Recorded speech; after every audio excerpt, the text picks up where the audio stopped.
Boa noite a todos. Aqui é o pastor Micael Ferreira, sou pastor do Mevan em São Gonçalo, no Rio de Janeiro. A gente vai continuar a nossa aula, que é a introdução ao Cristo corporativo. Eu não vou falar desse Cristo corporativo em toda a sua plenitude, mas eu vou dar uma introdução a isso. Porém, como esse assunto é um assunto muito extenso, ainda que seja uma introdução, ela precisou ser dividida em várias aulas de 50 minutos. Portanto, essa é a introdução ao Cristo corporativo, parte 3.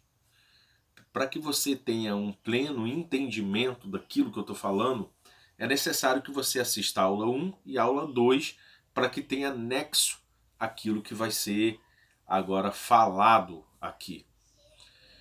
Então, a gente tem um texto base do qual a gente começa a falar sobre todas as coisas, sobre esse Cristo corporativo, que é o texto onde Paulo, o então Saulo de Tarso, tem um encontro com Cristo no caminho de Damasco. Atos 9, versículo 4 e 5, que diz assim: E caindo em terra, ouviu uma voz que lhe dizia: Saulo, Saulo, por que me persegues? E a partir disso, eu preciso falar do 5 só para que você entenda realmente o 4 e você entenda quem está falando com Paulo. E ele diz: Quem és, Senhor? E diz o Senhor: Eu sou Jesus a quem tu persegues. Duro é para ti recalcitrar contra os aguilhões. Então Paulo, perseguidor da igreja, né, um homem que, segundo ele, por zelo, né, ao judaísmo, ele perseguia os cristãos por então achar que era heresia. Não só perseguia, matava.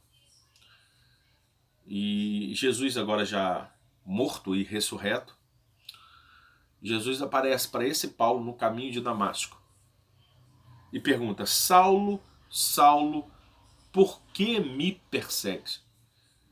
E aí, como a gente já disse nos outros vídeos, né, Jesus já havia morrido e ressuscitado, porém não era o Jesus em si que estava sendo perseguido. E como você bem sabe, quem ele perseguia era a igreja. Mas a igreja é o corpo de Cristo. É o Cristo corporativo. E por isso, quando ele perseguia a igreja, ele perseguia o próprio Cristo. Por isso, Cristo diz a ele: Saulo, Saulo, por que me persegues? Então, a partir desses versículos é que a gente vai ampliar em tantos outros versículos para falar a respeito do Cristo corporativo. Na primeira parte, eu precisei dar uma pincelada de quem era o Jesus, o Cristo Jesus, que andou sobre a terra, comeu com seus discípulos, as pessoas o viram, podiam sentir seu cheiro, tocar nele. O que ele fez, quem ele era, para que aí a gente adentrasse ao Cristo corporativo, que agora é a igreja. E aí, no segundo tema, a gente pincelou de forma melhor esse versículo, falando a respeito, fundamentando de que a igreja era o Cristo corporativo. E uma vez que a gente fundamentou esse Cristo corporativo e a gente foi desenvolvendo todo um ensino, é que a gente conseguiu agora chegar nessa aula 3, que ainda não vai ser a última a respeito dessa introdução ao Cristo corporativo. Vamos lá? Vamos começar aqui. Eu vou ler com vocês Gálatas 3. Gálatas 3. Vamos ver o versículo 27 e 28, que vai dizer assim: Porque todos quanto foste batizado em Cristo, fostes revestidos de Cristo.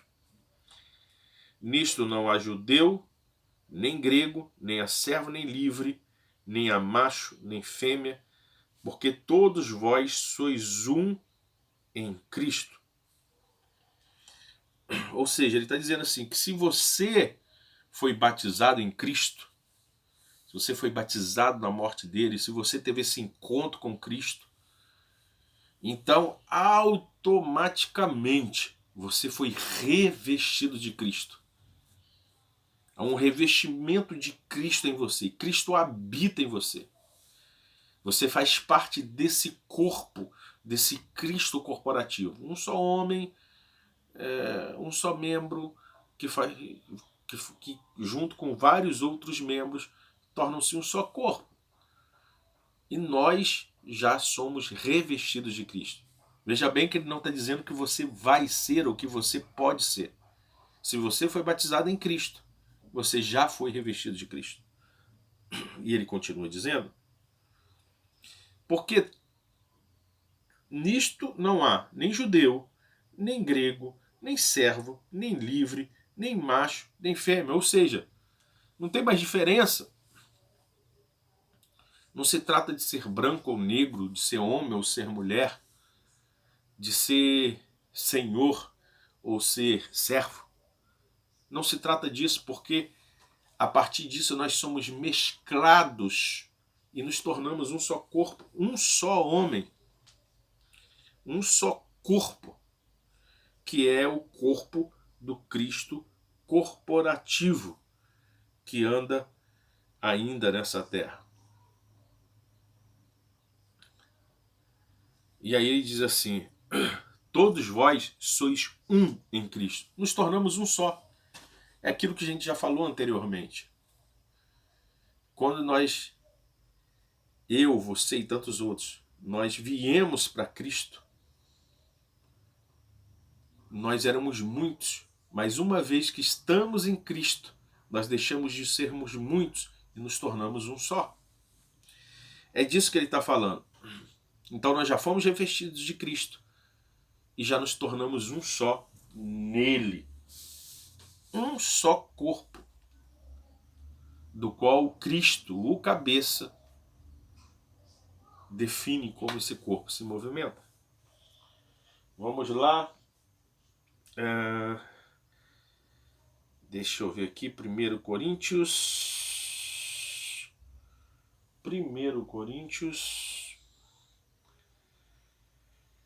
Vamos lá.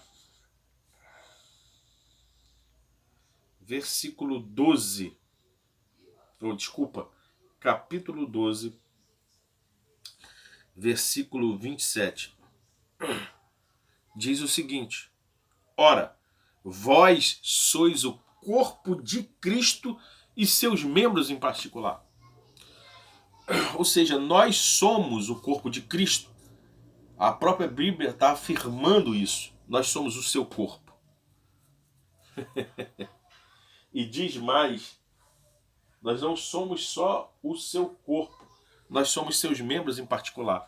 Lembre-se, Deus não nos chamou para ser iguais, nos chamou para ser diferente. Um é pé, outro é mão, outro é boca, outro é olho, senão não se tornaria corpo. Agora, nós somos esse corpo, e seus membros em particular. Talvez você seja pé, talvez eu seja mão, talvez outro seja boca, enfim. Mas você, essa parte que você compõe no corpo, pertence a ele em particular, faz parte do corpo dele. Sabe? Por isso a Bíblia vai afirmar isso todo o tempo. Nós somos o corpo de Cristo. Nós somos esse Cristo corporativo que continua andando sobre a terra, agora não mais num corpo chamado Jesus, mas num corpo chamado igreja. Certo? Ele anda sobre esse corpo.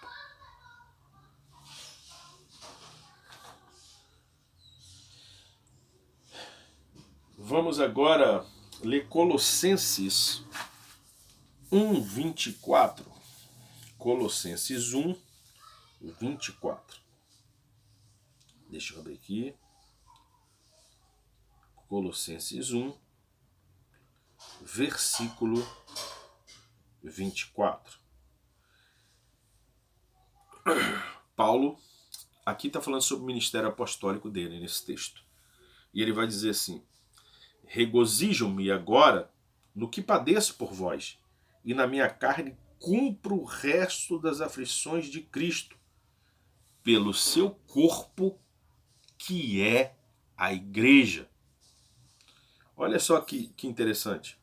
Paulo está falando do ministério dele, e ele está falando que ele se regozija por isso. Ele tem alegria nisso. De quê? Que ele padece na carne dele o resto das aflições de Cristo. Ele não está dizendo que ele tem o poder de sofrer como Cristo sofreu. Ele não está dizendo que Cristo não sofreu todas as aflições, faltou um pouco e ele está sofrendo. Não, ele como corpo, ele faz parte disso, então ele sofre as aflições de Cristo. E ele sofre isso por quê? Pelo seu corpo, ou seja, o corpo de Cristo, que é quem? A igreja. Mais uma vez, ele está dizendo que eu e você, nós, a igreja, somos o corpo de Cristo. Um corpo que precisa ser bem ajustado, um corpo que precisa andar alinhado, um corpo que precisa ser direcionado pela cabeça, que é Cristo.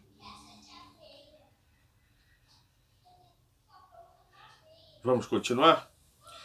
Vamos agora para Colossenses 3. Colossenses 3. Versículos 10 e 11. Vai dizer o seguinte: e vos vestistes do novo, que se renova para o conhecimento segundo a imagem daquele que o criou,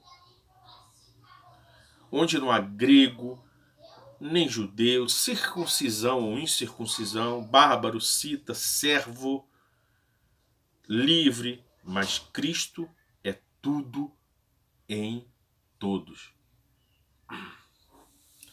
Nós já fomos vestidos do novo. Nós nos tornamos nova criatura. E aí deixa eu fazer um parênteses aqui. A nova criatura não é você melhorado. Não é você um pouco melhor. É uma nova criatura. Você se tornou um novo homem. Por isso até dos seus pecados não me lembrarei mais. Enfim, porque aquilo que foi feito lá no passado, enquanto você não conhecia Cristo, no tempo da ignorância, deixou de existir, porque aquilo foi a velha criatura. A nova criatura é uma criatura redimida. Enfim, depois a gente, numa outra aula, vai conversar um pouco a respeito disso. Então você já foi vestido do novo, que se renova para o conhecimento. Que conhecimento? O conhecimento de Cristo. E esse novo, ele se renova todo dia. Ele é renovado e ele a cada dia vai conhecer mais e mais a respeito desse Cristo. Segundo a imagem daquele que o criou. Você foi vestido do novo, você renovou o seu conhecimento segundo a imagem daquele que o criou. Ou seja, somos feitos à imagem e semelhança dele. Nós já fomos vestidos do novo. Já há um conhecimento sobre nós e esse conhecimento ele se renova dia após dia. Somos feitos à imagem dele. E aí não há, como já dissemos antes, não há grego, não há judeu, não há homem, não há mulher, não há escravo, não há senhor, não há bárbaro, não há cita, não há homem, mulher, preto ou branco. Não há mais diferença, não há nem mais circuncisão ou incircuncisão. Judeus ou gentios. Não! Agora, Cristo é tudo. Do grego, tudo. Cristo é tudo em todos. Ele é a plenitude, ele é tudo. Ele não é pequenas partes. Ele é tudo, literalmente tudo, em todos nós que estamos em Cristo Jesus, em todos nós que somos o corpo dele. Ele é tudo em nós, tudo em todos. Um só corpo, onde ele é tudo. Vários membros que formam um só corpo, do qual ele é tudo. Vamos continuar. 1 Coríntios. Vamos pular lá para 1 Coríntios. Agora, capítulo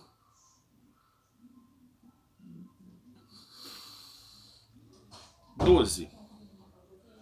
1 Coríntios, capítulo 12. 1 Coríntios, capítulo 12 e versículo 12. Vamos lá. Porque assim como o corpo é um e tem muitos membros, e todos os membros desse um corpo, sendo muitos, são um só corpo. Desculpa. Assim é Cristo também.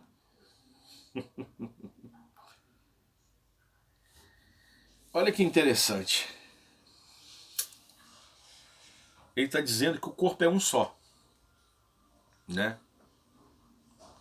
Olha para mim, olha para você. Nós temos um corpo, esse corpo é um só. Agora, esse corpo que é um só, ele tem muitos membros. Ele tem mão, ele tem boca, nariz, orelha, pé, enfim. Tem vários membros. Mas o fato dele ter vários membros não faz com que o corpo sejam vários corpos. É um corpo só. A junção desses muitos membros é que forma um corpo, um só corpo. E todos os membros desse um corpo, sendo muitos, são um só corpo. Ou seja, todos esses membros ele compõem o corpo. E eles são muitos. Nós temos muitos membros. Agora, apesar de sermos uma infinidade de membros, esses membros tornam-se um só corpo. Eles não deixam de ser um só corpo. E aí ele vai dizer assim: assim também é Cristo. Cristo é esse corpo do qual tem muitos membros, eu e você. O Cristo corporativo. Esse é o Cristo corporativo. Deixa eu até ler um texto aqui que eu acho que é interessante, só para a gente ter um pouquinho de noção a respeito do corpo. Continuando a partir do 13. Diz assim: pois todos nós fomos batizados em um Espírito. Um só Espírito é o que está sobre mim e sobre todos vocês. Formando um corpo. Quando esse Espírito veio, nos trouxe a plena convicção de Cristo e aí nós nos tornamos um só corpo. Volto a dizer, o corpo que é o Cristo corporativo. Seja você judeu, grego, servo, livre, e todos temos bebido de um Espírito. Nós bebemos da mesma fonte, o mesmo Espírito. Eu não vou pincelar um estudo sobre isso aqui, que isso aqui é só para você entender um pouco sobre o corpo. Porque também o corpo não é um só membro, mas muitos. O corpo não é só um. Se for só mão, não é corpo. O corpo é a reunião de vários membros. Para se ter um corpo, precisa essa reunião de vários membros. Cabeça, tronco, membros, né? Olhos, nariz, orelha, enfim. E aí ele diz assim: se o pé disser, porque não sou mão, não sou do corpo, não será por isso do corpo? Ele continua sendo o corpo. Ele não tem que ser igual, ele é diferente, ele tem funções diferentes. Assim é a igreja, nós precisamos ter funções diferentes. E se ele disser, porque não sou olho, não sou do corpo, não será por isso do corpo?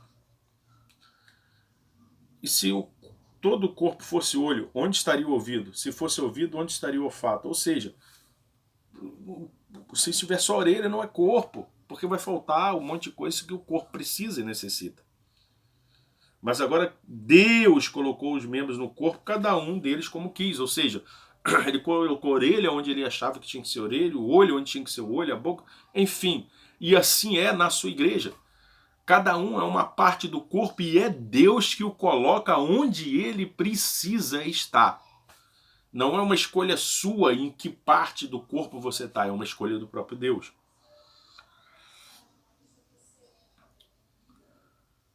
E se todos fossem um só membro, onde estaria o corpo? Fato. Se todos fossem mão, teria corpo. Onde existiria o corpo aí? Assim, pois há muitos membros, mas um corpo. Vários membros formam esse corpo. E não viram muitos corpos, é um corpo só. E o olho não pode dizer à mão, não tem necessidade de ti, nem a cabeça dos pés, não tem necessidade de vós. O corpo só funciona bem se todos os membros funcionarem bem. Então um depende do outro. Não podemos dizer que não necessitamos dos nossos irmãos. Antes, os membros do corpo que parecem ser os mais fracos são muito mais necessários. É fato. E os que reputamos serem menos honrosos no corpo, a esses honramos muito mais. E aos que em nós são menos decorosos, damos muito mais honra. Porque o que em nós são mais nobres não tem necessidade disso. Mas Deus assim formou o corpo dando muito mais honra ao que tinha falta dela. Aos despreparados. Deus confunde aqueles que são com os que não são.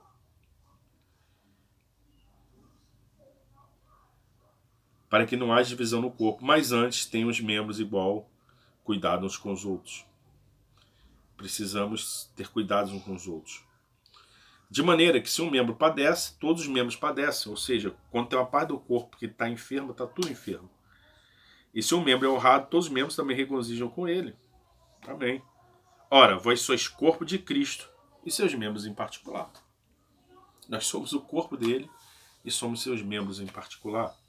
Enfim, eu não ia falar sobre esse texto, eu fiz essa leitura, porque eu precisava fazer com que você entendesse um pouco de corpo. Eu não vou ficar fazendo um estudo sobre isso aqui, porque senão a gente não vai ter tempo, tá? Mas aí é a ideia de que é o corpo, para que você entenda. Vamos lá para 2 Pedro, capítulo 1, versículo 4. Vamos lá.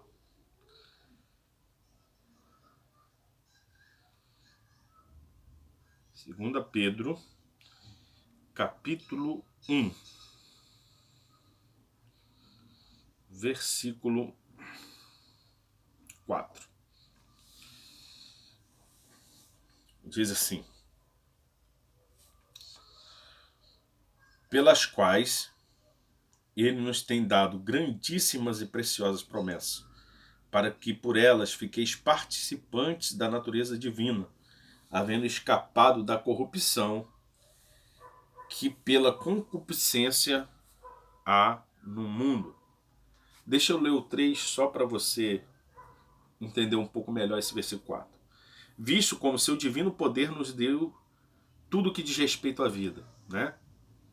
Seu divino poder, ou seu poder supremo, já nos deu tudo que tem respeito à vida. Não vou parar aqui. E a piedade. Pelo conhecimento daquele que nos chamou pela sua glória e virtude, ou seja, foi pelo conhecimento de Cristo e a glória e virtude dele. Então, pelas quais, essas coisas do versículo 3, ele nos tem dado grandíssimas e preciosas promessas, ou seja, são promessas grandiosas, mais do que grandiosas. Ele não diz que são promessas grandes, grandíssimas. Promessas que excedem o nosso entendimento. Promessas que excedem tudo aquilo que a gente imagina. E elas não só são grandes ao extremo, elas são preciosas. Promessas preciosas, ou seja, de um grande valor, um valor inestimável. Para quê? Para que fiqueis participantes da natureza divina. Essas promessas, elas são grandíssimas e são preciosas, e ele nos prometeu ela. E não mais, ele cumpriu, ele tem nos dado. Olha só, ele diz assim, pelo que ele tem nos dado. Não é que ele vai dar, ele já está nos dando. Ele tem nos dado. Nos dá hoje, nos dá amanhã e vai continuar nos dando. Por quê? Para que através disso nós participássemos da natureza divina. Fomos feitos à sua imagem e semelhança, não só para parecer com ele externamente, não só para que ele seja um corpo em que ele habita hoje sobre a terra. Não. Para que a natureza divina dele comece a tomar parte da nossa vida. A natureza do próprio Cristo. A natureza do próprio Deus. Para que fôssemos participantes dessa natureza. Havendo escapado da corrupção pela concupiscência que está no mundo.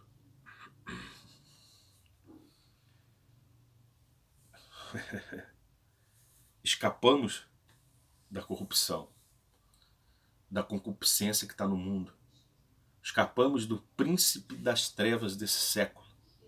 Escapamos da lei que rege esse mundo caído. Escapamos da lei da carne, que é mais forte que a lei da mente ou da consciência, que muitas vezes nos aponta que está errado, mas a nossa carne grita e ela é mais forte que a da mente. E transicionamos para a lei do espírito de vida, que é mais forte que a carne, e por isso fomos livres dessa lei da carne.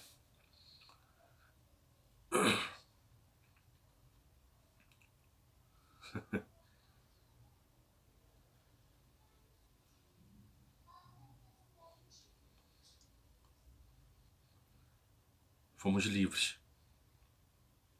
Livres porque fomos chamados a ser participantes dessa natureza divina, desse corpo.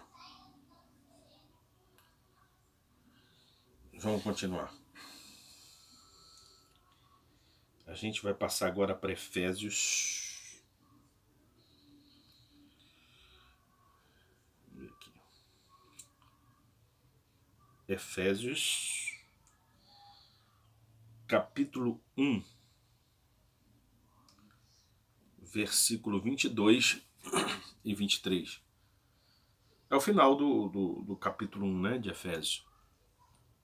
Ele vai dizer assim: e sujeitou todas as coisas aos seus pés. E sobre todas as coisas o constituiu como cabeça da igreja, que é o seu corpo, a plenitude daquele que cumpre tudo em todos. Olha que lindo esse texto, meu irmão e minha irmã que está aí me escutando.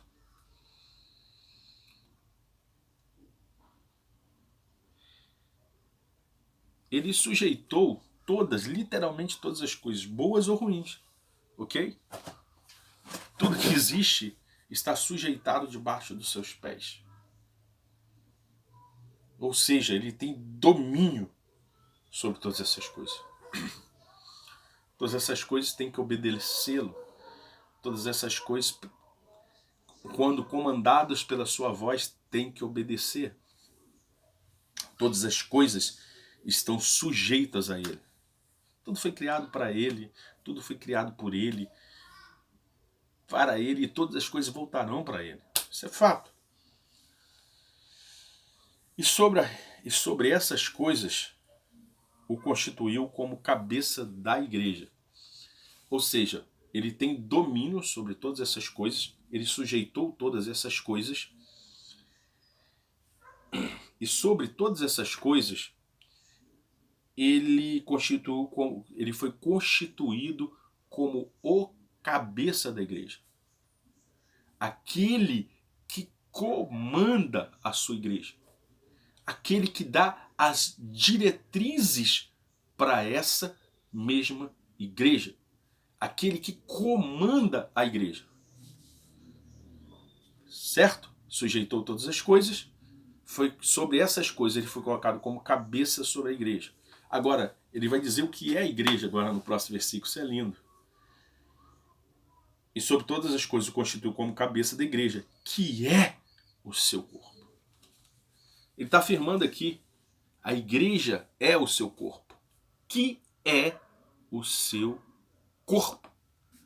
A igreja é o corpo dele nesse tempo.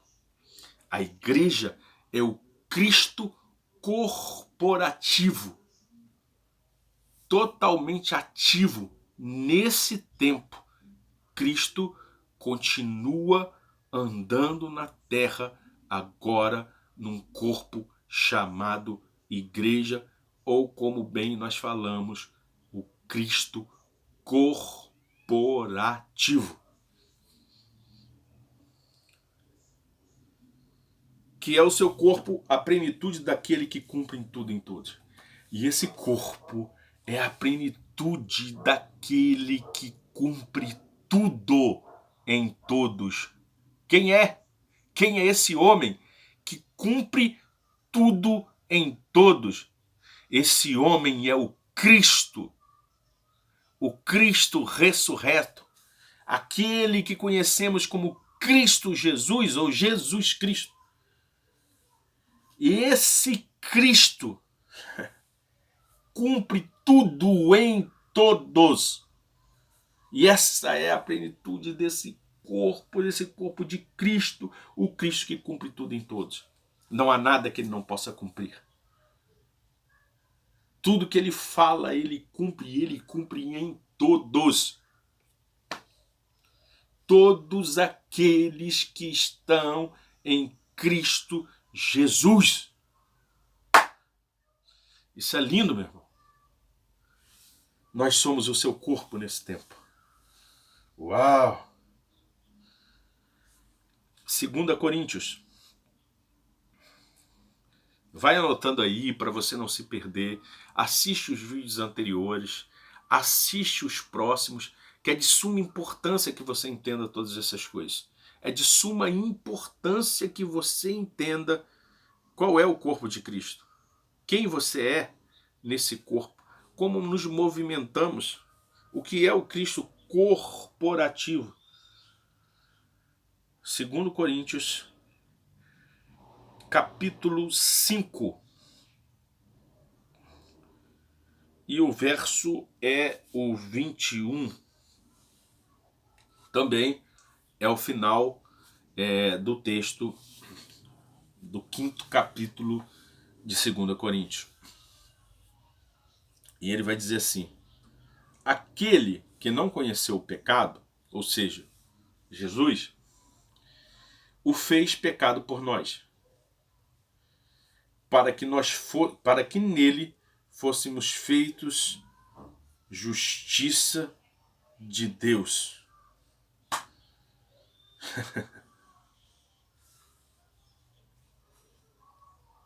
Cristo não conheceu o pecado. Cristo não pecou. Ele andou sobre essa terra, ele fez milagres, ele fez maravilhas, ele fez inclusive amizades, fez discípulos, liberou a palavra de Deus, comeu, bebeu, se relacionou com pessoas, mas uma coisa Jesus não fez. Ele não pecou. Ele se manteve puro, íntegro. Não houve pecado imputado a ele. Ele não fez nada daquilo que seria errado segundo os padrões de Deus. Nada. Absolutamente nada. Cristo conseguiu andar em meio a todas essas coisas sem pecar. Foi tentado pelo diabo, mas não pecou. sofreu, suou sangue, mesmo assim não pecou. Foi perseguido, humilhado, dilacerado, mas mesmo assim não pecou. Ou seja, ele não conheceu o pecado. O pecado não teve poder sobre ele. Agora o interessante é que diz que ele se fez pecado por nós. Por quê? Porque o pecado, lá em Adão e Eva, ele entrou através de um homem. E agora o pecado tinha que sair ou ser pago ou ser aniquilado através de um homem também. Porém, esse homem não tinha pecado, esse homem não teve nenhum erro. Como seria isso? Lá no Velho Testamento matava-se animais para que o pecado fosse sobre o animal. O problema é que você pagava o que tinha feito e dali para frente você ia ter mais uma série de pecados até que chegasse a próxima oportunidade, o próximo ano, que você pudesse novamente matar um animal e pagar novamente os pecados daquele ano que você cometeu e dali em diante começar a pecar de novo e ter que fazer isso toda vez. Mas agora o sacrifício não, o sacrifício seria de uma só vez, o único e suficiente cordeiro que levaria sobre ele o pecado de todo mundo, mas não o pecado anual, não o pecado por um período, levaria o pecado para sempre e nos livraria desse pecado para sempre. Agora, apesar dele não ter pecado, apesar dele não ter conhecido o pecado, ele se fez pecado por mim e por você. Ele levou sobre ele o meu pecado, o seu pecado, o pecado de todo mundo. O pecado que já cometemos, o pecado que ainda vamos cometer. Não é que nós devemos pecar. Não, aquele que está em Cristo não deve pecar. O pecado não tem mais poder sobre nós, ele é um acidente. Mas ele diz, filhinhos, não pequei, mas se porventura pecardes, você tem um advogado fiel que é Cristo Jesus. Ou seja, ele pagou por todos os pecados. Ele levou sobre si todos os pecados. O meu e o seu pecado. Oh, Jesus. Foi derramado sobre alguém inocente. Um homem que não pecou. Pagou pelo pecado de todos. Para quê? Por quê? Por que isso? Por que ele resolveu fazer isso? Amor? E ele quer a justiça. E nós precisamos dessa justiça, desse juízo, inclusive. Fomos feitos justiça de Deus nele. Porque ele morremos com ele. Ele levou todos os nossos pecados. Ele suportou as dores e as aflições por mim e por você. Para que fôssemos feitos justiça de Deus. E para que a partir desse momento pudéssemos novamente ter comunhão com o Pai. E para que a partir desse momento, igreja, entenda, ele pudesse habitar em você, você pudesse fazer parte dele e que nós pudéssemos ser esse corpo bem ajustado que é o Cristo corporativo nesse tempo. Cristo habita em nós. Entenda isso, você precisa entender quem você é, quem nós somos nisso.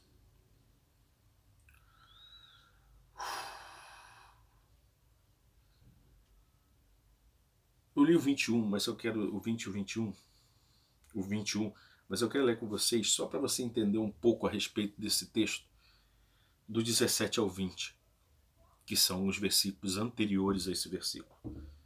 Não vou explanar, é só para você entender um pouco daquilo que a gente está falando.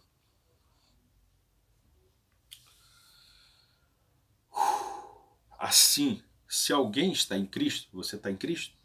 Se alguém está em Cristo, qualquer um que esteja em Cristo, nova criatura é, ou seja, não é mais uma velha criatura, não é mais aquela criatura velha, melhorada, cheia de remendo. Não, é nova criatura.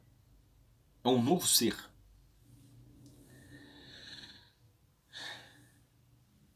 As coisas velhas já se passaram, não existem mais, já ficaram para trás, não fazem mais parte da sua essência.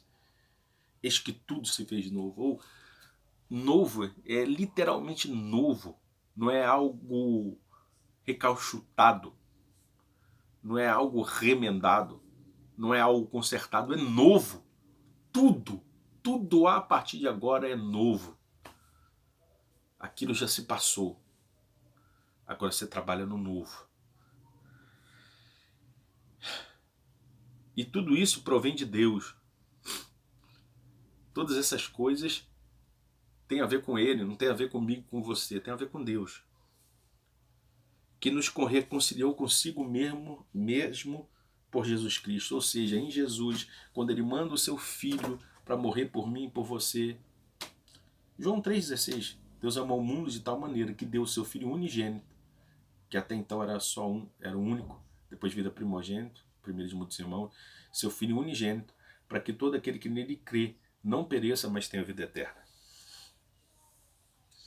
Então, através de Cristo, nós que estávamos separados dele pelo pecado, fomos reconciliados com ele. Podemos de novo ter livre acesso através de Cristo. E nos deu o mistério da reconciliação. Fomos reconciliados. E como fomos nos reconciliados com ele. Entenda, se reconcilie com as pessoas. Fomos reconciliados. Ele nos deu esse ministério. O ministério da reconciliação. Através de Cristo, precisamos trazer homens e mulheres a se reconciliar com esse Deus. Lógico, sempre através de Cristo.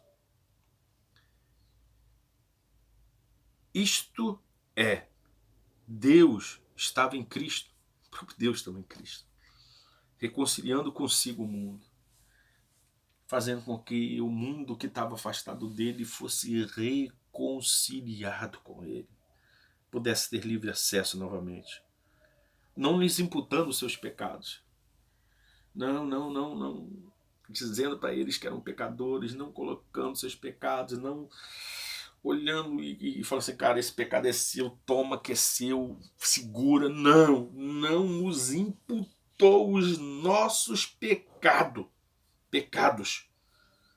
e pôs em nós, ou seja, implantou em nós, palavra grafos, uma palavra imprimida em nós,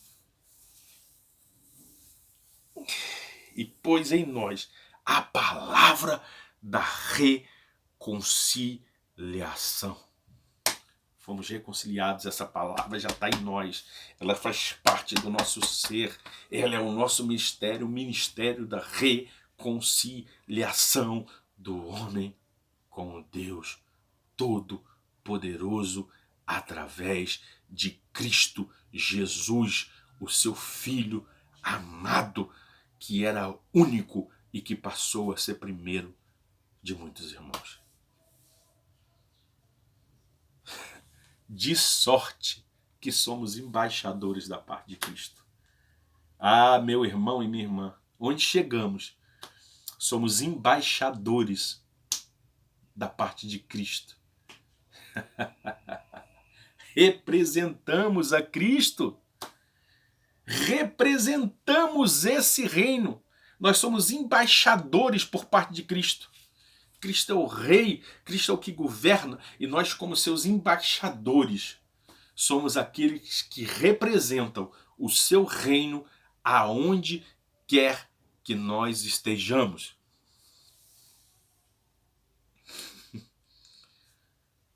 O que é embaixada, meu irmão? Embaixada, é o lugar que representa aquele país num país estranho. Então, uma embaixada do Brasil nos Estados Unidos, ela está representando o Brasil lá nos Estados Unidos. E qual é interessante disso? É que apesar dessa embaixada ela está instaurada lá nos Estados Unidos, ela está no território americano, num prédio construído por americanos, num terreno que faz parte dos Estados Unidos. Quando você pisa dentro daquele espaço, dentro daquele prédio, aquele solo é solo brasileiro. É como se estivesse no Brasil. As leis que regem aquela embaixada não são as leis dos Estados Unidos, mas as leis do Brasil. Entendeu isso? Ou seja, é implantar o território de uma outra nação em outra nação. Dentro daquela nação tem um território que representa o território de outra nação. Pertence a outra nação. Entrou para dentro do prédio, ainda que você ainda esteja nos Estados Unidos, naquele prédio, ele representa o Brasil. Então nós somos embaixadores de Cristo. Aonde quer que nós estejamos, nós somos a representação desse Cristo. Nós representamos esse Cristo e representamos o seu reino. Ainda que estejamos nesse mundo, quando nós pisamos em algum lugar, aquele lugar se torna reino de Deus. Nós representamos o reino de Deus naquele lugar.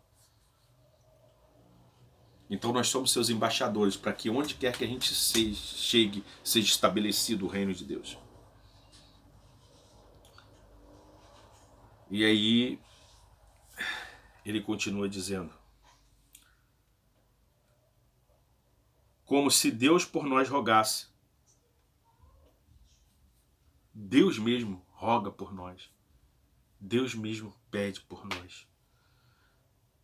Rogamo-vos, pois, da parte de Cristo, que vos reconcilieis com Deus. Ou seja, nós rogamos da parte do próprio Cristo, com a autoridade dada pelo próprio Cristo, chancelado por ele. Somos aqueles que o representam naquele lugar. E com o ministério da reconciliação, nós rogamos a essas pessoas que elas se reconciliem com Deus através de Cristo e da parte de Cristo. E aí sim, a gente chega no 21, que é aquele que não conheceu o pecado, se fez pecado por nós, para que nele fosse feita justiça de Deus. Ou seja, não tinha pecado, recebeu o nosso pecado sobre ele, se fez como pecado para levar os nossos pecados, porque ele não tinha, para nos livrar, e nos fez justiça de Deus, para que, através do ministério da reconciliação, nós pudéssemos trazer outros à presença desse Pai Todo-Poderoso. A gente vai parar por aqui, nessa aula 3, como eu te disse. Serão algumas aulas, eu não sei se vão ser 5, se vão ser 7, 8, mas o fato é que tem muito conteúdo e olha que isso é só uma introdução. Se a gente fosse falar do Cristo corporativo, e não só uma introdução, se a gente fosse falar na plenitude, nós gastaríamos meses, talvez anos, falando a respeito disso. Isso dentro daquilo que eu conheço e daquilo que tem sido me revelado e daquilo que eu tenho aprendido.